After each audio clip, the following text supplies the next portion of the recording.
Eleanor Roosevelt.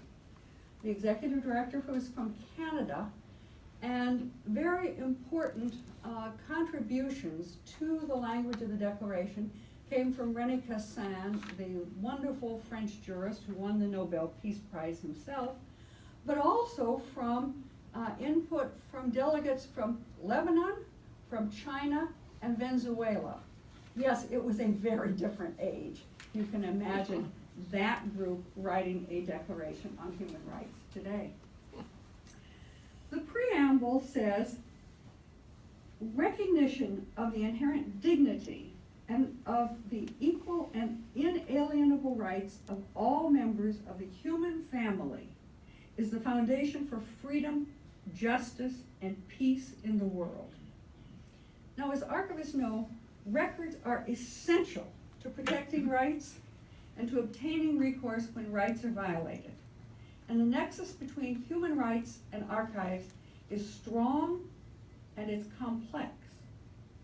Now, the Declaration had no enforcement mechanism. It was an aspirational document. And quickly it became clear that this was not enough.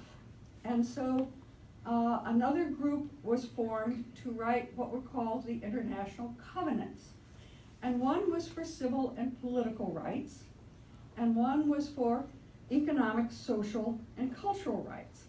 By the way, those came into, they were adopted in 1966 by the UN General Assembly, came into force in 1976 when enough countries had ratified them. These are treaty-level documents. They bind the governments. The US signed the one on political and civil rights, but has never, ever signed the covenant on economic, social, and cultural rights. Part of our problem. But these were all to be enforced by domestic law. There is no international court that will specifically hold countries accountable for these rights.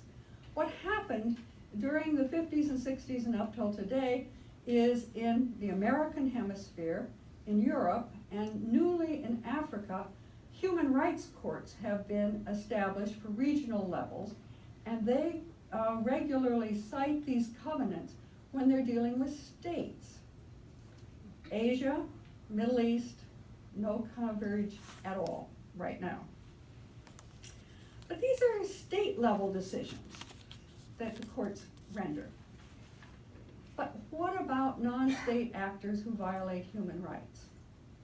Especially transnational corporations that work in multiple states. Now, of course, Declaration was created in 1948, before the growth of the multinational corporations that we know today. They didn't see giant organizations that were more powerful than the countries in which they operate, which we see today. And of course, long before Eisenhower warned of the military-industrial complex. But today, we know the damage is done to health. It's done to economic stability. It's done to cultural property. It's done to social organizations by the actions of multinational corporations throughout the world. We often think of environmental consequences, the damage done by extractive mining to water, the cutting down of huge swaths of land to plant trees for palm oil production. And we think about this in terms of the workers in the organizations.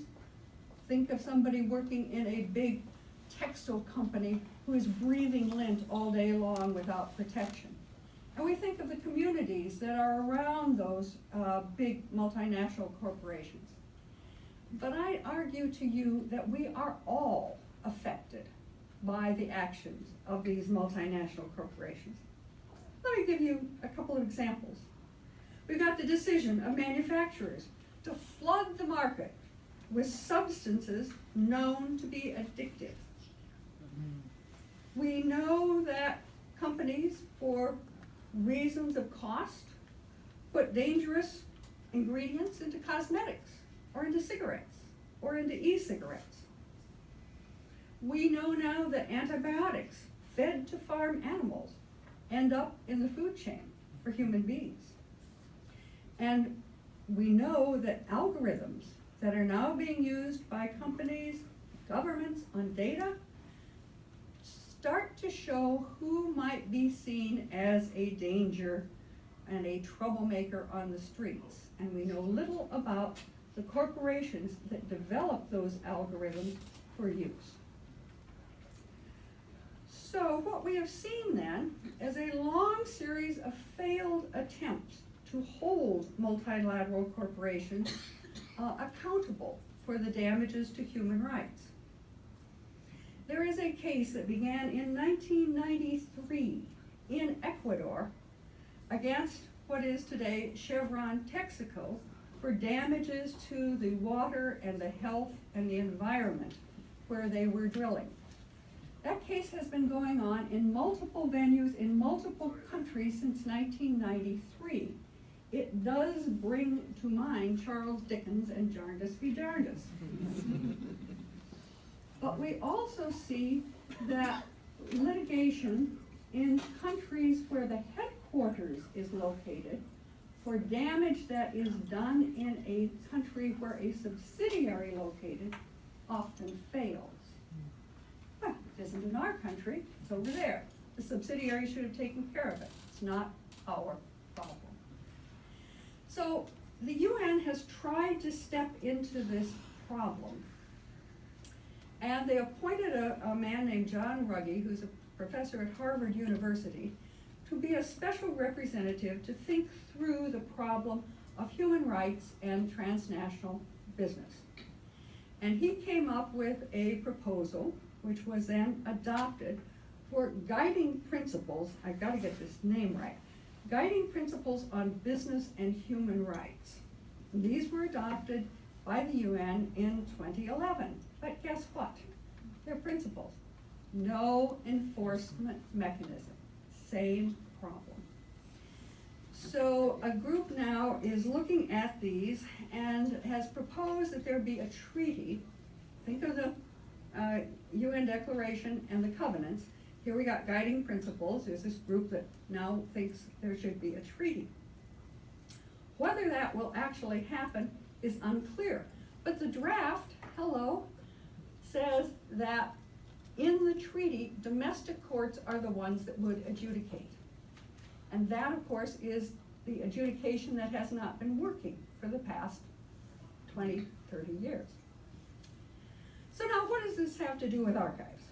Well, the guiding principles on business and human rights and its commentary, which goes for a couple hundred pages, says not one word about the importance of records in making accountability and transparency for corporation governance. Not one word. And yet we absolutely know that in order to make the operations of business reliable, we have to have a record of actions and transactions. We have to have effective retention of records that provide evidence of corporate actions that could be reasonably assumed to in some way impinge on human rights. Now, what can we do? Well, obviously we need our friends in the business world to take action to make sure that their archives have strong information management programs. But standing here in the World Bank complex, I have another idea.